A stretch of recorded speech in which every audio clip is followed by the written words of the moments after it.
చూస్తున్నాం. వివాహేతర సంబంధానికి అడ్డుగా ఉందని 22 నెలల పసికందును నేలకేసి కొట్టి చంపాడు ఓ కామాంధుడు. సూర్యాపేట జిల్లా ఐలాపురం గ్రామంలో ఈ దారుణ ఘటన జరిగింది. నిజామాబాద్ జిల్లాకు చెందిన రమ్య అలియాస్ నవ్యశ్రీకి లక్ష్మణ్ అనే వ్యక్తితో 6 ఏళ్ల క్రితం వివాహమైంది. ఈ దంపతులకు 2 కుమార్తెలు ఉన్నారు. మొదటి కుమార్తెకు 4 సంవత్సరాలు, రెండో కుమార్తెకు 22 నెలలు.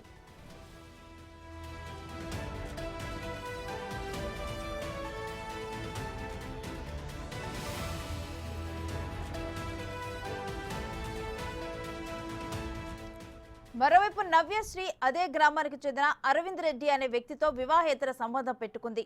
ఈ క్రమంలో అరవింద్ రెడ్డి ఆమెతో పాటు తన 2 పిల్లలను తానే చూసుకుంటానని నమ్మపలికించి 20 రోజుల క్రితం నిజామాబాద్ జిల్లా ఐలాపురం గ్రామానికి తీసుకొచ్చి గదిని అద్దెకు తీసుకొని ఉంటున్నారు.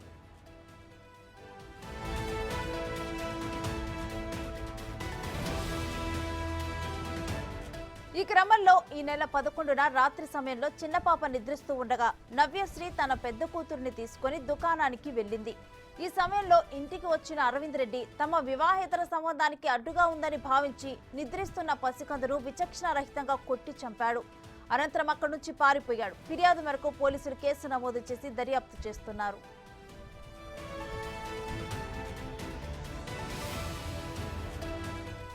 ఇక ఇదే అంశానికి సంబంధించి మరిన్ని డీటెయిల్స్ మా ప్రతినిధి పుల్లారావు ఫోన్ లైన్ ద్వారా అందిస్తారు. పుల్లారావు, ఈ దారుణ ఘటనకు సంబంధించి డీటెయిల్స్ ఏంటి? శ్రీ సూర్యాపేట జిల్లా చివ్వంల మండలం ఐలాపురం వద్ద మాత్రం ఒక అమానవీయ ఘటన అనేది చోటు చేస్తుందని చెప్పవచ్చు. ముక్కుపచ్చలారని 22 నెలల పసిపాపను ఒక కామాంధుడు నేరకేసి కొట్టేసేసి విచక్షణారహితంగా గాయపరిచి చంపినటువంటి పరిస్థితి అయితే ఈ యొక్క ప్రదేశంలో నెలకొంది. సో ఈ యొక్క విషయానికి సంబంధించేసి నిజామాబాద్ జిల్లాకు సంబంధించినటువంటి నవ్యశ్రీ అనే వివాహితకు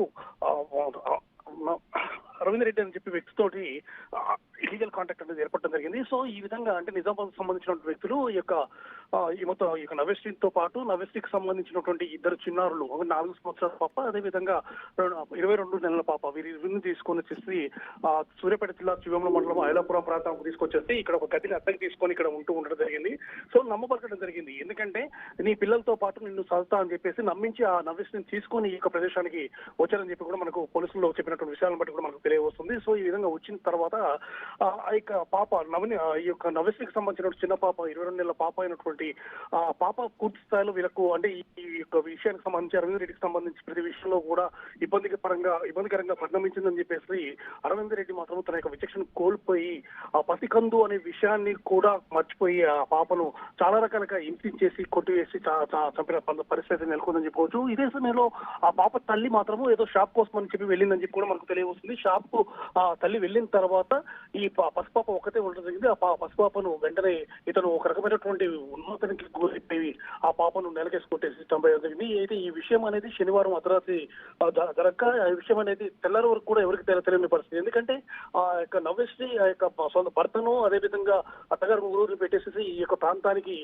వచ్చేసి ఇక్కడ నివసిస్తున్నారు కాబట్టి ఎవరికి చెప్పలేని పరిస్థితి ఉండడం జరిగింది. ఆ తర్వాత ఈ విషయం జరిగిన తర్వాత నవ్యశ్రీ తన యొక్క మేనతకు ఈ యొక్క విషయం తెలియజెప్పగా ఆ విషయం మొత్తం కూడా వెలుగులోకి వచ్చిందని చెప్పవచ్చు. ఆ తర్వాత పోలీసులకు విషయం తెలిసింది. వెంటనే ఆ యొక్క ఘటనా స్థలానికి చేరుకొని ఆ యొక్క పసికందు మృతదేహాన్ని సూర్యాపేట ప్రభుత్వ ఆసుపత్రికి తరలించేసి పోస్ట్ మార్టం నిర్వర్తిస్తున్నారు. ఇదే సమయంలో అరవింద్ రెడ్డి అనే అతను పరారు కావడం జరిగింది. అరవింద్ రెడ్డి ఈ యొక్క ఘాతకానికి పాల్పడ్డారని చెప్పేసి కూడా పోలీసులు నిర్ధారణ కావడం జరిగింది. అతని కోసం మాత్రం గాలింపు చర్యలు చేపట్టారు. ప్రస్తుతం అరవింద్ రెడ్డి మాత్రం పరారు ఉన్నారు. ఖచ్చితంగా అతన్ని అదుపులోకి తీసుకుంటాము, అతని కఠినంగా శిక్షిస్తామని చెప్పేసి కూడా పోలీసులు చెప్పిన పరిస్థితి ఉంది.